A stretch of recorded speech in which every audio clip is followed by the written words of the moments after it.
Hello and welcome. You are now looking at a one-page website with language that is customized for the site. Now, if you found that you wanted to customize the site, you wanted to add language, or you wanted to do something different with the images, you would have to know how to use the programming language HTML. Now, obviously, you can take a great deal of time learning and understanding how to use HTML to program an entire site. However, if you know a few basic tools, you will be able to edit this page and add the things that you want to see, as well as take out the things that you don't want to see. And in this course, we'll explore that very mindset. What do you need to know in order to edit or add to this page without being overwhelmed with the overall content of what it would take to learn HTML?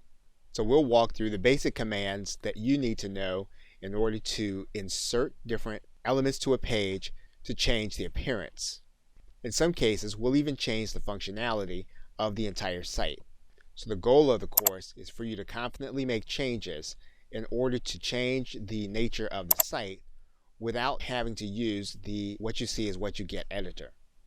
So we'll work not only with text, but we'll work with images as well as commands that'll keep navigating the page very easy to do. We'll also see to it that you know what the files mean as well as what the language means, so you'll be able to look at your server and know exactly what you have there, as well as what you can do to make changes. Okay, so with that, thanks, and I'll see you in the first video.